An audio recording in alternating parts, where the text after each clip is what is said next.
samping menahan hawa nafsu, menahan jasmani rohani kita, juga termasuk melaksanakan ibadah. Poso ya plus tahajud, plus zikir, plus ngaji, itu khusus.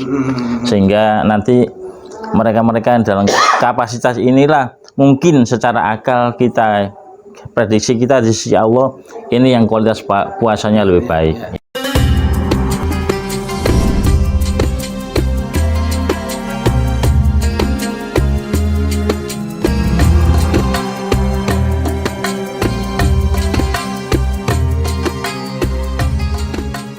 Ya. Kalau kita melihat beberapa di jalan raya ini ya Ustadz ya, terutama di area industri, banyak warung-warung yang mungkin dalam rangka memuliakan Ramadan ya ditutup tapi buka. Banyak kaki yang terpotong tanpa Artinya kita juga tidak boleh menjustis mereka untuk betul.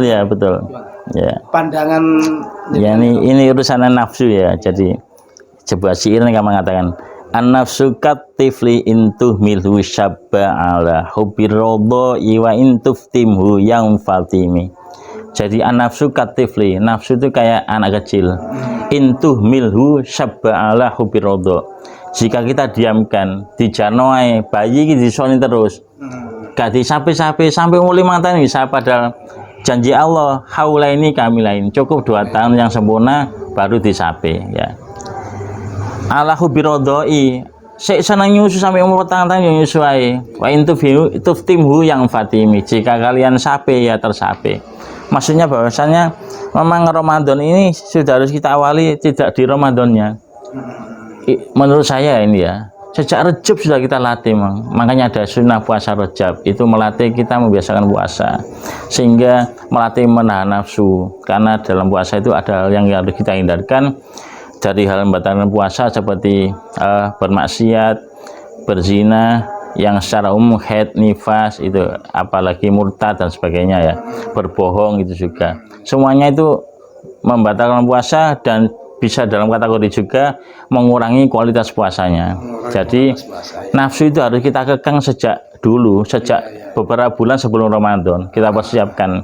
Karena makanya di Rajab itu ada puasa, sehingga kita melatihnya untuk persiapan Ramadan. Ketika kita kekang nafsu itu mulai Rajab, Ramadan datang kita sudah terbiasa. Ya.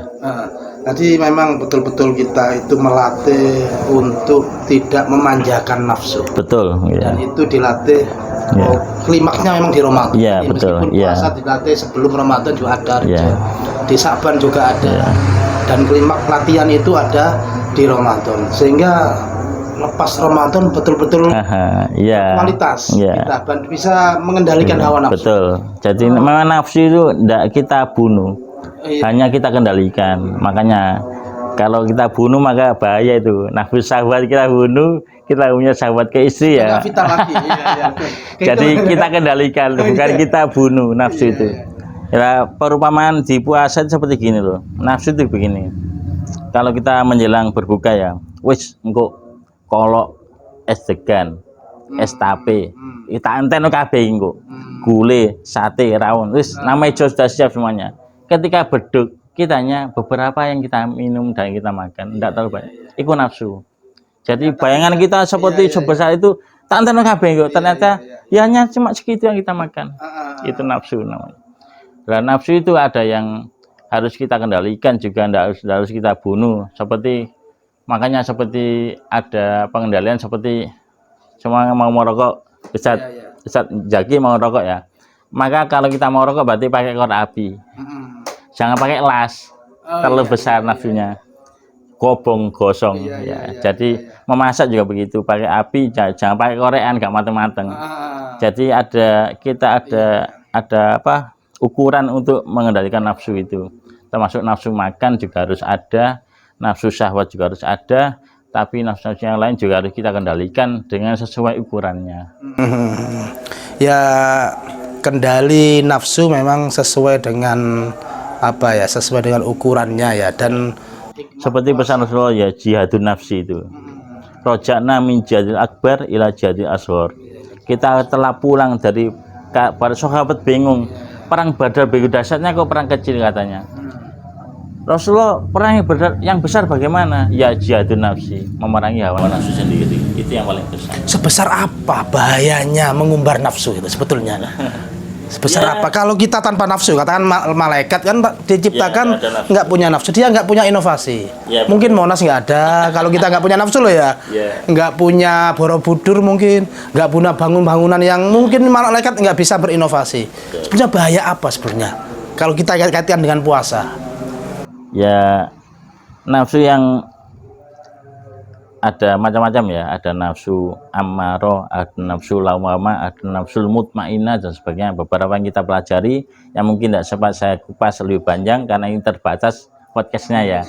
Jadi yang penting adalah pokoknya kita bisa meningkatkan kualitas ketakwaan kita. Dari perintah siam itu la'alakum tattaqun ya. Jadi kualitas takwa yang kita pertahankan sehingga kita di samping punya keimanan ya, jadi kan kan ada istilah itu al insanu uryanun walibasu taqwa wa thamratul ilmu gitu. Jadi manusia itu seperti orang telanjang ya, walibasu taqwa, orang telanjang kan enggak pantas dilihat ya, bisa terpantas dilihat ketika berpakaian, maka pakaian ini ketakwaannya namanya. Jadi dia harus butuh ketakwaan, itu buahnya adalah ilmu ya. Terus setelah itu pokoknya termasuk di perintah itu adalah bahwasanya kalau kita bisa menstandarkan, memaksimalkan kualitas takwa kita, iman kita kepada Allah, insya Allah hal-hal yang kita khawatirkan tentang nafsu yang tadi seperti itu tidak terkendali, insya Allah tidak akan terjadi. Dengan puasa sebetulnya dengan sebaik-baiknya puasa sebetulnya dia bisa mengendalikan, mestinya bisa mengendali nafsu yang sudah terkendali itu menuju takwa. Dan lepas Ramadan orang itu betul-betul menjadi orang yang bertakwa. Tapi sebagai penutup Ustadz ya, sebagai penutup di pertemuan kita kali ini, kalau kita hubungkan as-saumuli wa ana ajazibihi, ada satu hadis lagi, man shoma Ramadan imanan wahtisaban ghufira lahu ma taqaddama min dzambi. Dan kalau ini dihubungkan artinya puasa memang betul-betul ibadah ruhaniyah. Iya. Khusus. Ibadah khusus. Iya. Hanya hamba kepada Allah. Kita beraudiensi dengan Allah. Kita berkomunikasi dengan Allah. Khusus puasa itu. Seberapa besar persentase keberhasilan manusia Muslim yang beriman ketika berpuasa mencapai derajat takwa? Nah ini kalau kita nggak mau mengukur, betul ya. Makanya sampai Allah menciptakan pintu khusus Babu Royan ya untuk para orang-orang soimat itu ya, karena memang spesialnya puasa seperti ini. Yang kenyataan terjadi tiap tahun ada seperti itu ya. Jadi zaman semakin mendekati akhir zaman, malah justru orang lebih sangat mudah melakukan kemaksiatan, melakukan durhaka pada Allah, ya mungkin karena memang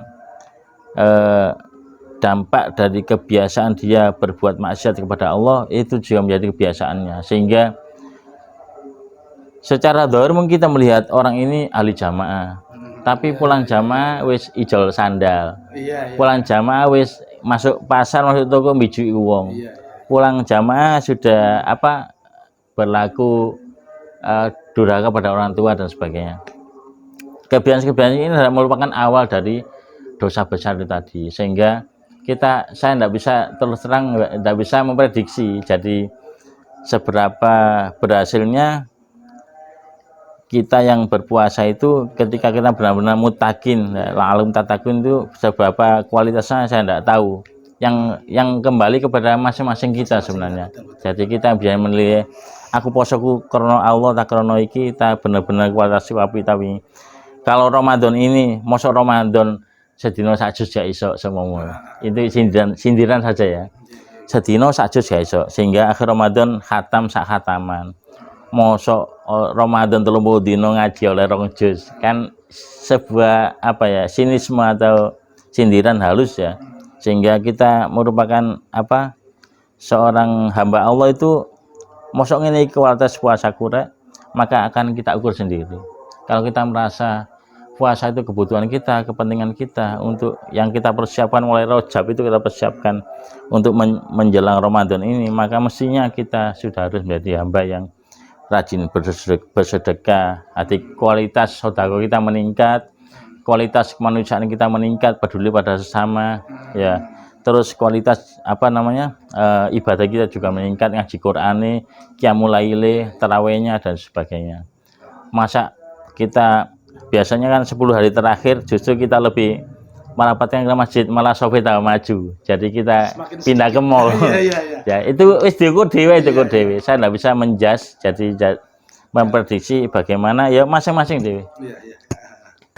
Itu saya kira sebagai kesimpulan dari Ustaz Abbas yang diberikan, bahwa mudah-mudahan kita Ramadan ini tidak terjebak oleh rutinitas puasa. Betul. Tapi puasa ini betul-betul kita rasakan, kita dalami, dan mudah-mudahan yang sebagaimana Allah sindir dalam Al-Quran itu la'allakum tattaqun menjadi predikat kita sebagai orang alumni Ramadan. Betul. 11 bulan setelahnya. Rasakno dewe, jawaban dewe. Rasakan jawaban. Yang melakukan kita, yang merasakan kita. Betul. Maka rasakan puasa ini senikmat-nikmatnya, senikmat kita berbuka puasa. Terima kasih Ustaz. Sama-sama. Mudah-mudahan lain kesempatan bisa berjumpa lagi. Sama-sama. Kurang lebih demikian. Wallahul muwaffiq ila aqthariq. Wassalamualaikum warahmatullahi wabarakatuh.